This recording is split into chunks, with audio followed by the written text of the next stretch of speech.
My name is Monica, I'm 32 years old. And my husband left me in the rain, 37 miles from home, to teach me a lesson. He said I needed it. I didn't argue. I just stood there and watched him drive away. Before I tell you what happened next, like this video, subscribe, and comment where you're watching from, because this story still doesn't feel real, even now. You want to know the truth about marriage behind closed doors? Let me paint you a picture. To the world, my husband Marcus was perfection wrapped in a three-piece suit. Successful lawyer, charming smile, the kind of man who remembered your birthday and brought flowers to dinner parties. Everyone loved Marcus. Hell, I loved Marcus. At least, I thought I did. But love doesn't leave bruises on your soul.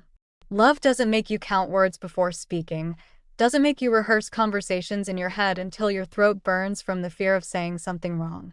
Love doesn't turn your own home into a courtroom where you're always on trial for crimes you never committed. Marcus had this way of making punishment feel like education. "Monica, you need to learn," he'd say, his voice soft and reasonable, like he was explaining calculus to a child.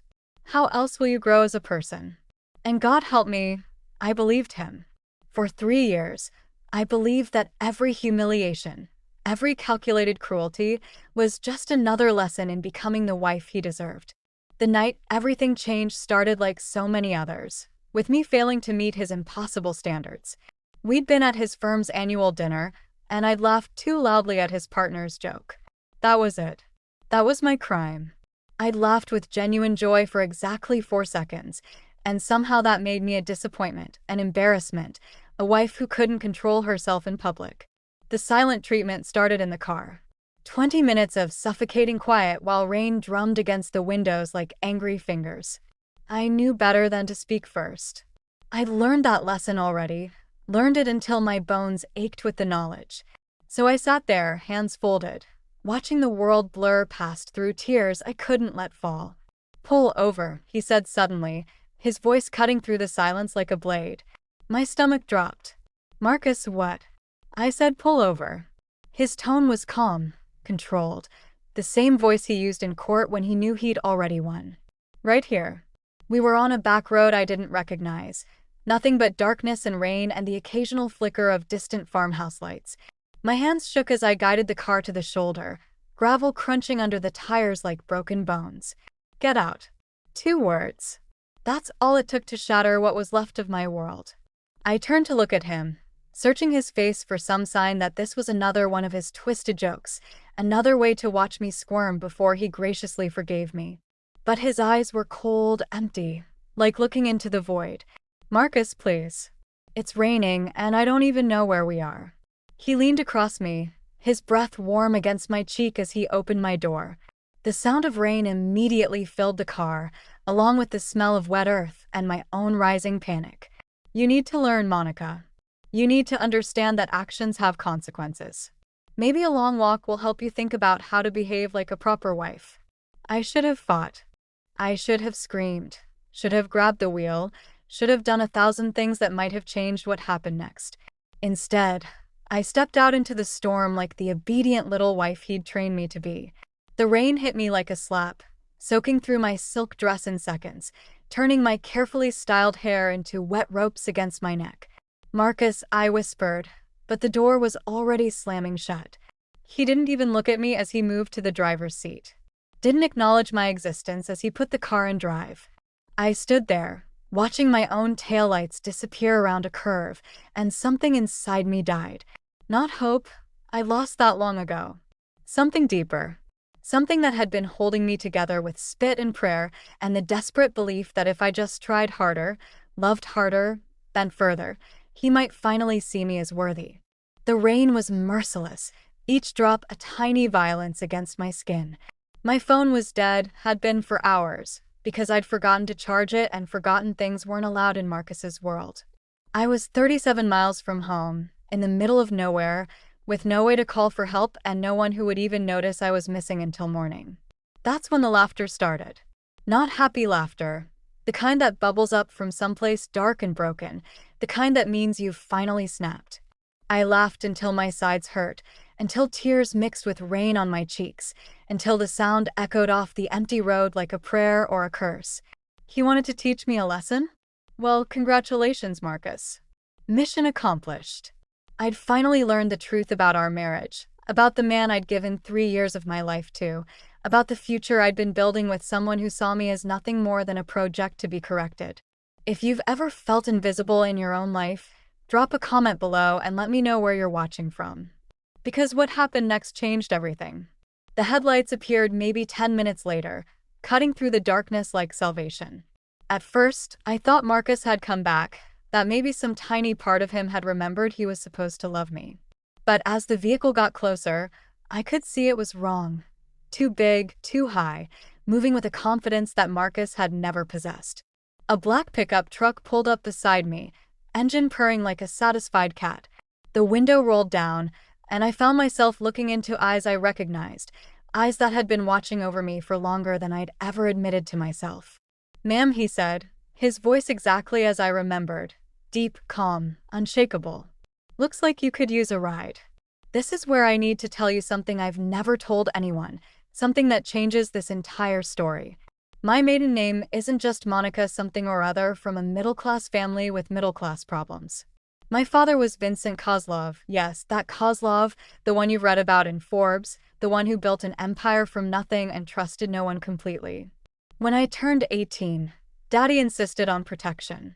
Not because of any specific threat, but because money makes enemies you don't even know you have. For 14 years, I'd had a bodyguard. Not the obvious kind. No sunglasses and earpieces and walking 3 steps behind me. The invisible kind. The kind who looks like a mechanic or a construction worker or just another guy at the coffee shop who happens to be wherever I happen to be. His name was James, and he was good at his job. So good that Marcus never even suspected his existence. Why would he? Marcus saw what he wanted to see, a weak, dependent wife from a modest background who needed his guidance and protection.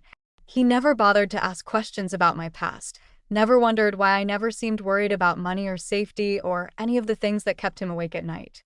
"Hello, James," I said, and for the first time in hours, I smiled. He reached across and opened the passenger door, movements economical and sure. "Been waiting for your call, ma'am. When I saw your husband's car leave without you." He shook his head, disgust clear in his voice. "Some lessons need teaching." I climbed into the truck, and the warmth hit me like a blessing. Leather seats, classical music playing softly, a thermos of coffee waiting in the cup holder like he'd known exactly how this night would end. James had always been 3 steps ahead of everyone else. It's what made him so good at keeping people like my father's daughter alive in a world that wanted to swallow us whole. "How long have you known?" I asked, accepting the towel he handed me. "About your husband?" "From the beginning." His eyes stayed on the road, professional as always, but I caught the edge of anger in his voice. "Been documenting everything, ma'am. Every bruise, every cruel word, every time he made you doubt yourself. Your father's instructions were very clear. Protect you from everyone, including yourself if necessary." The pieces started falling together like dominoes in my mind. The way James always seemed to be around during my worst days with Marcus. The way certain arguments always seemed to be interrupted by phone calls or emergencies or sudden visitors. The way Marcus never quite managed to isolate me completely, no matter how hard he tried. "You've been interfering. I've been doing my job." He glanced at me then, and for just a moment, the professional mask slipped. "Watching him hurt you. That's been the hardest assignment of my career." We drove in comfortable silence for a while, the rain beating against the windshield like applause. I thought about Marcus, probably just getting home, probably expecting to find me crawling back in a few hours, wet and broken and properly apologetic. I thought about the look on his face when he realized his little lesson had backfired spectacularly. "Where are we going?" I asked. "Your father's lawyers are waiting at the house. Divorce papers, restraining order, the full package. Security footage from tonight." He tapped a device on the dashboard. "Will be very useful in court." Amazing what these dashcams can pick up these days. I leaned back in my seat, letting the warmth soak into my bones, letting the reality of my situation finally sink in. I wasn't powerless. I'd never been powerless. I'd just been playing a role, letting Marcus believe he held all the cards while my real family, the one that mattered, watched and waited and prepared for exactly this moment. He has no idea what's coming, does he? I asked. James smiled, the first real smile I'd seen from him in years. Men like your husband, they think power comes from making others small.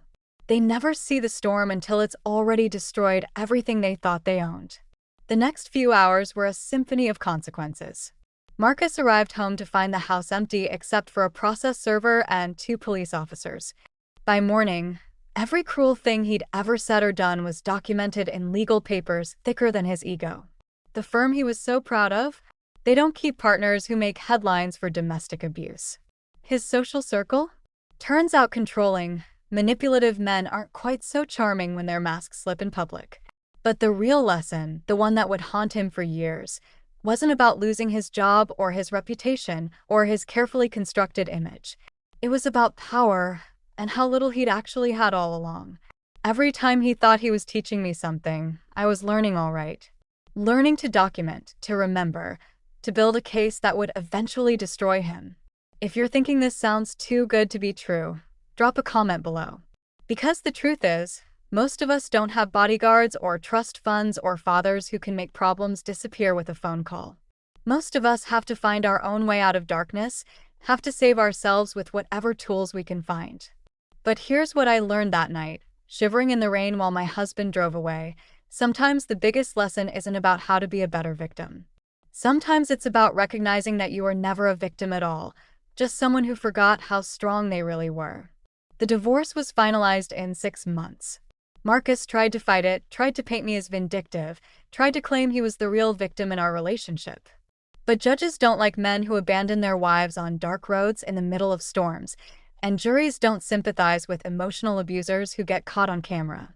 I kept the house, the one he thought he was punishing me by keeping me away from.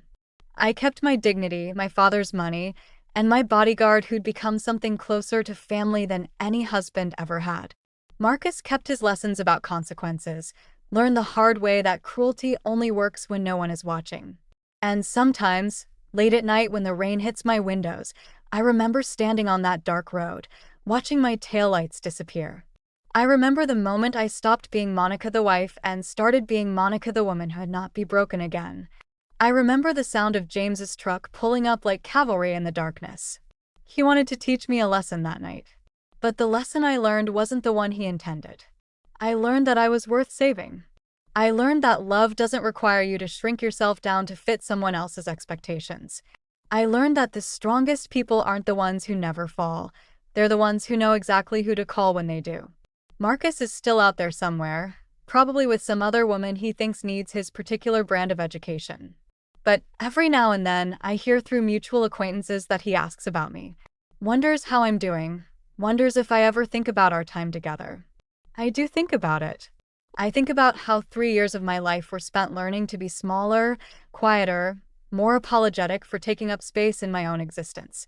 I think about how easy it was to forget that I came from strength, that I was raised by people who built empires and protected what they loved with everything they had. Mostly, though, I think about that moment in James's truck when I realized the game had changed. When I understood that Marcus had never been teaching me anything except how much I was willing to endure from someone who claimed to love me.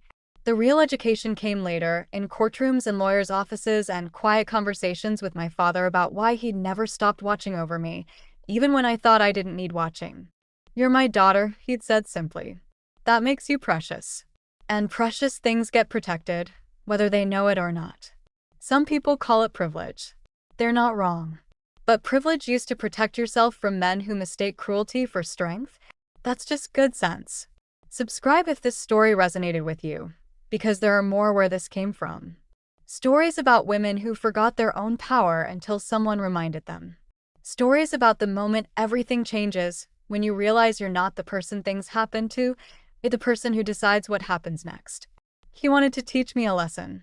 But that night, in the rain, watching him drive away while James's headlights cut through the darkness. That night, he learned his last one.